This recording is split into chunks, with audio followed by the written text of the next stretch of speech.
गिलगियम कहती है कि जब मैं सामान लेकर आ रही थी तब कोई मेरे पास आ गया था। उसने मुझे धक्का दे दिया, वो मुझे मारने के लिए आ रहा था, लेकिन तभी गोंग गिल मेरे पास आ गया। उसने मेरी हेल्प की और वो अपराधी वहां से भाग गया। मैं उसका फेस नहीं देख पाई कि वो कौन थी।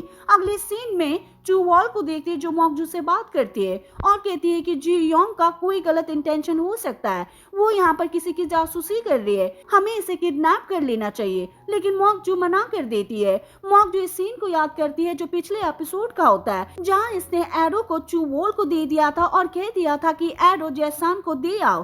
तभी किंग मॉकजू से मिलने के लिए आता है और चू वॉल चली जाती है। ये यॉन इस पर चिल्ला रहा होता है और कह रहा होता है कि मुझे पता है कि तुमने ये क्वीन डुआगर को कंपटीशन करने के लिए कहा था।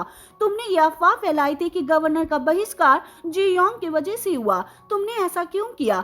बाहर हम सॉक जी को देखते हैं जो स्माइल कर रहा था, बाद में चला जाता है। ये यॉन फिर से पूछता है कि तुमने ऐसा क्यों किया? मॉकजू डायरेक्ट इसकी मॉम की बातें करने लगता है और कहती है कि तुम्हारी मॉम के साथ वो सब हो गया, तुम उसका रिवेंज लेना चाहते थे, लेकिन तुमने ऐसा नहीं किया। तुम उस बारे में भूल गए और यहाँ पर एक अजनबी लेडी को लेकर आ गए, उसे चीफ रॉयल कुक बना दिया। तो मैं क्या हाथ पे हाथ रखकर कैसे बैठ सकती थी? ये यॉन चिल्लाता है और कहता है कि तू क्या हुआ, तुम्हें पहले मुझे इस बारे में बात करनी चाहिए थी।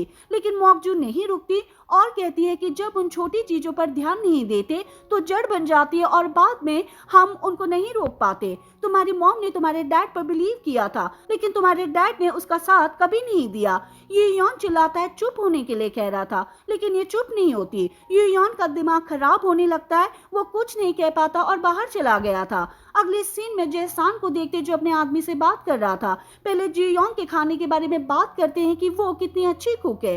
क्वीन डुआगर ने अब से उसे ऑफिशियल चीफ रॉयल कुक बना दिया है। जयसान कहता है कि मुझे भी उसका खाना टेस्ट करना चाहिए। वैसे फॉरेस्ट वाला अटैकर का क्या हुआ जिसने ये यॉन पर अटैक किया था?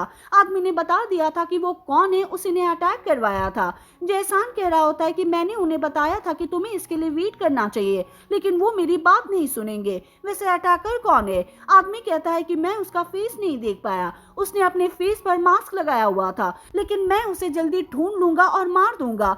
हम यहाँ पर ये भी देखते हैं कि गोंग गिल होता है, लेकिन जयसान कहता है कि अभी के लिए उसके रहने दो। एक पर्ची को देता है और कह रहा होता है कि अभी के लिए ये काम करो।